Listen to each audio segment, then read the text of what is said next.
Welcome back, everybody. So in this episode of our Grim Dawn Newcomers playthrough, I am mostly going to be talking about the 7 devotion locations in Act 2 and 1 in Act 3, since it's going to be along our path. So if you have already grabbed all 7 of the Act 2 devotions, feel free to pass on this episode, because that's mostly going to be all that I am talking about, with a little humor added in for flavor if I am even remotely funny. That really just remains to be seen, I think. But all that being said, it is a YouTube video, so feel free to like, comment, subscribe your heart out, and let's talk about some devotion shrines. Now, the good news is that since there is only 7 in Act 2, they are not very difficult to find. And even the ones that are not, along your main path, they still won't be super difficult to get to. So, the first Act 2 devotion point, that's not going to be on our main path. If you'll recall, we stopped in a cave at the beginning of Act 2, and that's full of ghosts. That was in a few episodes back. The place is called the Spined Cove, and that's located over in the Arcovian foothills if you need to teleport yourself back there via Rift Gate. That location is just a simple monster clear, and you'll pick up the point. But later on in the episode, you'll see me backtrack towards that to pick it up, because we didn't pick it up earlier, just to show you where the location is. Now, the next devotion is actually going to be along your main questline traveling path. Depending on how you work your way through this area. The beginning areas of Act 2. Act 2 has a lot of what I'd call circuitous questing. So you'll be going in circles a lot in Act 2, and that can kind of get you out of the rhythm of picking up the devotion shrines. You actually just saw me run past one of the later shrines in the game. I believe that is going to be our 6th. Yeah, that's our 6th shrine on the checklist. So, in the video, that is. But anyway, the devotion point along the path early on in Act 2 is going to be on what's called the Rocky Coast. Now, I know that probably doesn't mean a lot to you until you're walking on it, but it's actually north of the Arcovian Foothills Rift Gate. So if you just want to click that, head north. If you are making your way through Act 2 for your first time and you're still on the early ends of it, you have to have a dynamite to get past the barricade. But once you get past the barricade, all you have to do is walk straight north and you will happen upon the shrine. All you need is a frozen heart on the normal difficulty to trade for it, and then no monsters required. Easy devotion point. Your third devotion is technically off of your path, but it is still in an area in Act 2 that you have to go to anyway, so it should pop up on your minimap just as like a flag to tell you, hey, I'm here. But it is the devotion shrine at the bottom of the pit in Cronley's hideout.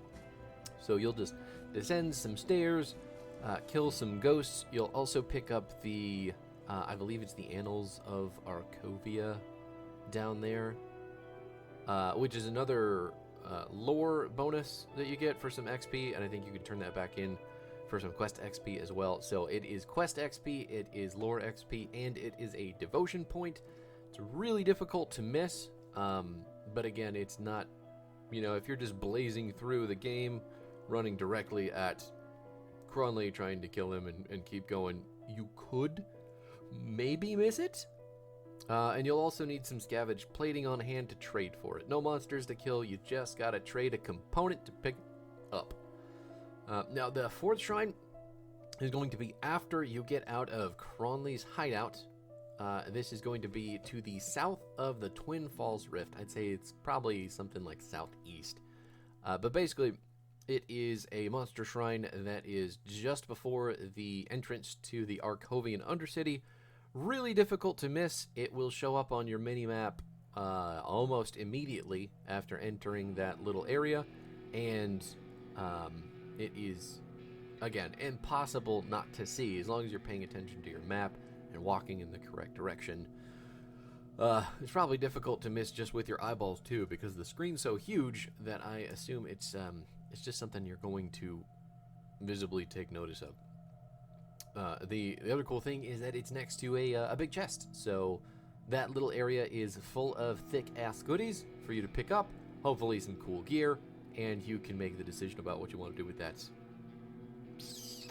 devotion point. So click it, kill some monsters, open the chest, have yourself a grand old time, and then move on to shrine number 5. Now, shrine number 5 can actually very easily be missed. We picked it up a couple episodes ago while making our way through the Arkovian Undercity, and that is going to be at the very bottom level of the Undercity, hiding behind Kilrian the Tainted Soul. So you saw me pick it up in that episode after we killed him, but if you were just blazing through, again, the main quest line of the game, it is really easy to just skip the levels 2 and 3 of the Arkovian Undercity and miss that devotion shrine entirely. So it is down there. You have to kill him to use it. But yeah. So when you're running past the entrances, just remember, if the exit map shows you a star, or sorry, if your mini-map shows you a star on the exit while you're in the Undercity, don't take that exit. That's just going to take you out to the Broken Hills. So that's going to spit you out of the Undercity. You just continue on your way. But if you are down in the Undercity and you see a door with just an eyeball on it, that is going to take you down to the next level, to the Undercity level 2, and then one further below that will be the semi-boss fight with Kilrian that will get you the devotion point. Now, if you're coming back to that location after already making it through the main quest, chances are you're not going to have a star on the exit sign, but you can just go back through the Broken Hills Rift, walk through the reverse way through the Arkovian Undercity, and the exit that you did not use will be the one that you want to use. You also need some chilled steel to trade for this one, because no monsters to kill, just gotta swap a component, make it easy on yourself, which is probably a good thing, honestly. You don't want to fight a whole bunch more monsters after fighting Kilrian if that was a tough fight for you. So, shrine number 6 depends on which way that you travel from the Broken Hills Rift. Well, we'll say not necessarily shrine number 6, but this is the 6th shrine that you will pick up, because you can do one of two. You can do the one that we ran across earlier in the video. If you just run straight westerly, you will pick up that shrine without any effort. It will literally be staring you in the face. All you have to do is have a polished emerald to trade, and you can pick it up easy peasy. But you can also go down towards the key dungeon, like we were doing in the last video. That is another devotion point location, and you can technically do that one before you get the you get the previous shrine that I mentioned that's just along your path. So the key dungeon shrine location is going to be located on the 3rd level of the Steps of Torment, and that is known as Misery. That's what the map calls it. That is the stage of the Steps of Torment where you will find the gate to the key dungeon. So rather than going through the gate, if you haven't found the devotion shrine, what you're going to do is go in the opposite direction, go all the way opposite that you can until you hit the other side of the map, and then you should be able to find the shrine from there. I will recommend that you're careful with this shrine. Sometimes this shrine has a bad habit of spawning monsters over the little wall that's right behind it.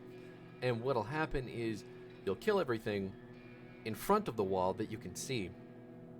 But the shrine obviously isn't going to give you the point because all the monsters aren't dead. And this is maybe just me personally, but I have sat here running in circles a couple early playthroughs, noticing that enemies are all dead in my field of vision, but it turns out like there was one little skeleton, or maybe two little skeleton guys on the other side of the wall just stuck, trying to path towards me, and I couldn't see them, they couldn't get to me, so it was one of those moments where it's like, oh, this is dumb, but I figured it out. So hopefully that helps you if you get into that predicament as well. Just remember, if the shrine isn't completing, it's not a bug, it's just because all the enemies aren't dead, and you might have to do a little bit of searching around to kill them. And then we also did stumble upon the first shrine of Act 3 in this episode. It was just a little while ago in the mountain deeps. So you should catch it almost instantly on your map.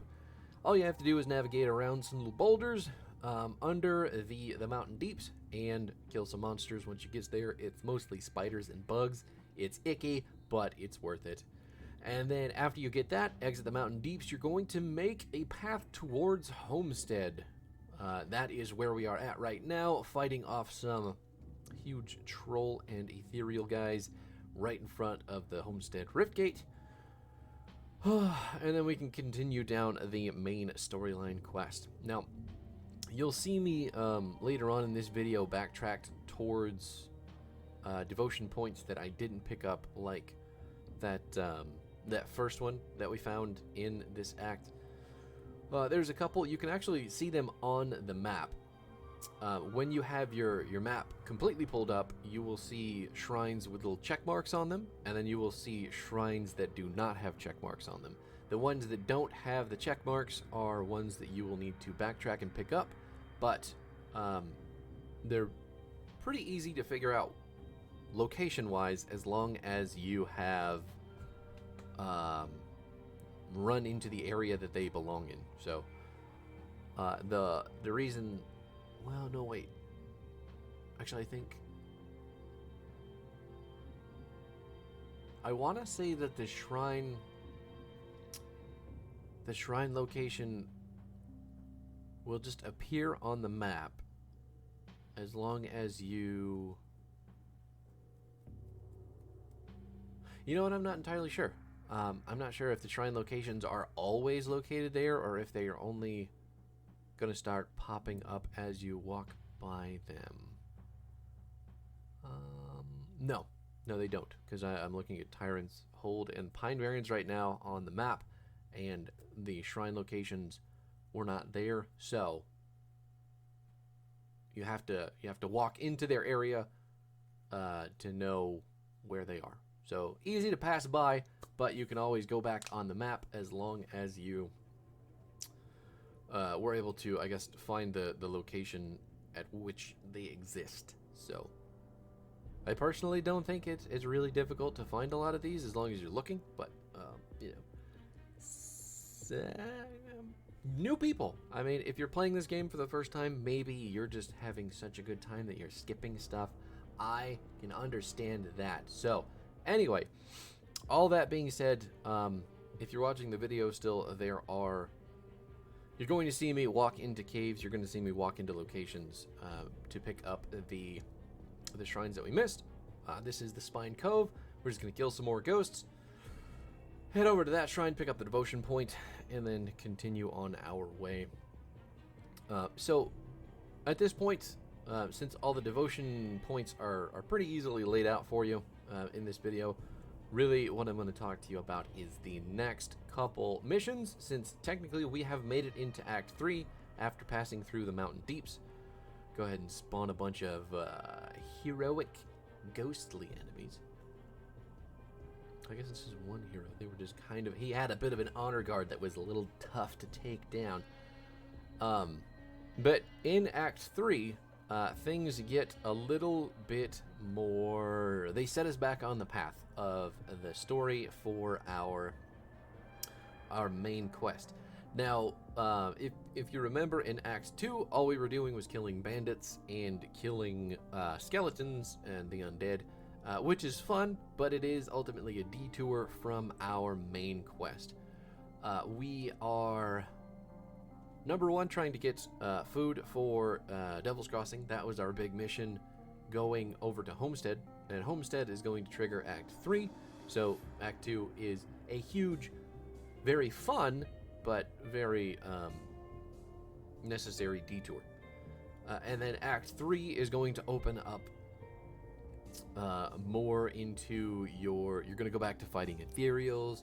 You're going to start fighting more cultists of Chthon. You're going to start opening a lot more of the game's how do I describe it? You should start to see much more epic loot drop, and then once we finish Act 4, we'll actually be given by quest our first legendary item. So that's something to look forward to. That is many episodes in the future at this point, but Act 3 is where you're really going to start finding enemies that give lots of better loot, and you're also going to find enemies that are much more able to kill you depending on how you're building so far. So that being said, remember, you do have to get as much XP as possible from every source that you can, whether that is monsters, monster shrines, quests, side quests, lore, all that stuff. Pick it up. Do not fall behind in levels, because Act 3 is when the enemies will start to turn on their damage switch and murder you before you realize what happened.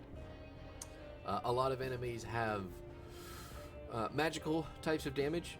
Physical damage takes I wouldn't say a back seat, but you'll start to see more of magical damage of multiple kinds. So chaos, ethereal, elemental, vitality, all that stuff. You're going to see it more often in Act 3. So you want your resistances to start trending upward. And you can get your resistances going with gear, with components, with devotions, with literally anything and everything that will give you resistances. Start putting focus on resistances so that you can continue to be the tanky nightmare menace that you can be in normal. Don't get one shot by big angry boss monsters because they have a magic that you weren't trying to find a resistance for. Yeah. So, and again, we're just looking through the map to make sure I've collected all the shrines possible, but I think we are good. Don't want to talk to the emissary yet. That is our Act 6 gateway. He is going to be out in front of a lot of towns, so if you are brave enough, I mean, you can certainly click on that guy and do stuff early, but I tend to keep it for after having completed Act 5. Or wait, is it Act 6? It's the Ashes of Malmeth expansion. That whole part of the story, I usually save the Emissary and the Forgotten Gods expansion for after that, but you do have the option to do it early if you want to, because he is standing there and he is ready to take you whenever you feel the need. Talking to Captain Stomer real quick, getting some new missions, picking up some XP. Captain Stomer really talking it through. Anyway, one of the other things that we're going to talk about in the next episode, though, is your factions, your reputations. Kind of dive a little bit more into what they can do for you. Homestead is a great place for that too, because Homestead is the home, I guess, no pun intended, of two faction vendors, which will make this a little bit easier to explain. But you have the farmers of Homestead, who have a faction and a reputation shop for you, as well as the Black Legion reputation, quartermaster faction, all that stuff, who also live in Homestead. So you have two separate faction vendors living in one place who can offer you different things depending on the reputation that you garner for that particular faction. You'll do that by completing quests. You'll do that by killing specific enemies, but again, we'll get deeper into that in the next episode. I am actually pretty happy about that because Reputation is a very late game farming type deal. But there is the build as you have it. Thanks so much for hanging out, guys. I'm going to let you go, but I will see you tomorrow. Peace out.